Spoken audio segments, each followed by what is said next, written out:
ನಾಯಕಿಯ ತಂದೆ ಪಾತ್ರದಲ್ಲಿ ಅಭಿನಯಿಸಿದ್ದಾರೆ ಮುಕುಂದ ರಾಯರು ಅಂತ. ತುಂಬ ಚೆನ್ನಾಗಿ ಅಭಿನಯಿಸಿದ್ದಾರೆ.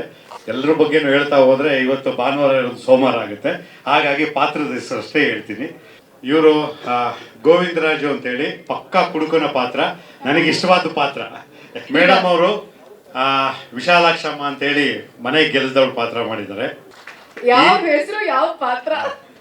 ಈ ದಿನಕ್ಕೆ ಈ ಕ್ಷಣಕ್ಕೆ ಇವರು ತುಂಬಾ ಕಾಯ್ತಾ ಇದ್ರು. ಎಲ್ಲಿ ಡೈರೆಕ್ಟರ್ ನನ್ನ ಬಗ್ಗೆ ಏನು ಹೇಳೋದಿಲ್ವಲ್ಲ, ಏನು ಮಾಡಲ್ಲ, ಒಂದು ಫೋಟೋ ಹಾಕಲ್ಲ, ಏನಿಲ್ಲ. ಅದೆಷ್ಟು ಬೈಕೊಂಡಿದಾರೋ ಗೊತ್ತಿಲ್ಲ. ಹೊಸ ಪರಿಚಯ ಮಂಜುನಾಥ್ ರಾಧಾಕೃಷ್ಣ ಅಂತ. ಪಾತ್ರದ ಹೆಸರು ನೋಡಕ್ಕೆ ಇಷ್ಟು ಚೆನ್ನಾಗಿದ್ದಾರೆ, ಆದರೆ ಪಾತ್ರದ ಹೆಸರು ಹಳೆ ಬೇವರ್ಸಿ. Baby Snigdha on stage please. ಬಾರೋ ಮಗಳೇ, ಕಂದಮ್ಮ ಜೋರಾಗಿ ಚಪ್ಪಾಳೆ ತಟ್ಬಿಡಿ ಸರ್. ಬಾರ ಬಾರ. ಈಕೆಗೆ ನಾನು ಕರೆಯೋದು ಮಂಗಳೂರಿನ ಬೆಡಗಿ ಅಂತ. ಸ್ನಿಗ್ಧಾ ಅಂತ ನಮ್ಮ ಚಿತ್ರದಲ್ಲಿ ಮಿಣಿ ಅಂತ ಒಂದು ಪಾತ್ರ ಇದೆ, ಆ ಪಾತ್ರದಲ್ಲಿ ಅಭಿನಯಿಸಿದ್ದಾರೆ. ನಾಯಕಿಯ ತಂದೆ ಪಾತ್ರದಲ್ಲಿ ಅಭಿನಯಿಸಿದ್ದಾರೆ ಮುಕುಂದ ರಾಯರು ಅಂತ. ತುಂಬ ಚೆನ್ನಾಗಿ ಅಭಿನಯಿಸಿದ್ದಾರೆ. ಎಲ್ಲರ ಬಗ್ಗೆನೂ ಹೇಳ್ತಾ ಹೋದರೆ ಇವತ್ತು ಭಾನುವಾರ ಇರೋದು ಸೋಮವಾರ ಆಗುತ್ತೆ. ಹಾಗಾಗಿ ಪಾತ್ರದ ಹೆಸರು ಅಷ್ಟೇ ಹೇಳ್ತೀನಿ. ಇವರು ಗೋವಿಂದರಾಜು ಅಂತೇಳಿ ಪಕ್ಕಾ ಕುಡುಕನ ಪಾತ್ರ, ನನಗೆ ಇಷ್ಟವಾದ ಪಾತ್ರ.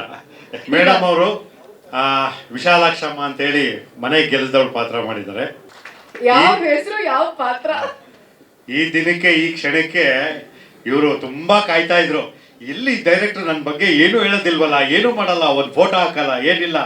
ಅದೆಷ್ಟು ಬೈಕೊಂಡಿದಾರೋ ಗೊತ್ತಿಲ್ಲ. ಹೊಸ ಪರಿಚಯ ಮಂಜುನಾಥ್ ರಾಧಾಕೃಷ್ಣ ಅಂತ.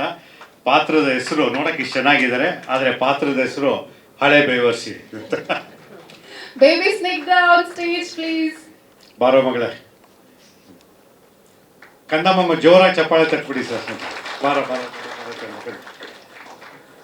ಈಕೆಗೆ ನಾನು ಕರೆಯೋದು ಮಂಗಳೂರಿನ ಬೆಡಗಿ ಅಂತ. ಸ್ನಿಗ್ಧಾ ಅಂತ ನಮ್ಮ ಚಿತ್ರದಲ್ಲಿ ಮಿಣಿ ಅಂತ ಒಂದು ಪಾತ್ರ ಇದೆ, ಆ ಪಾತ್ರದಲ್ಲಿ ಅಭಿನಯಿಸಿದ್ದಾರೆ.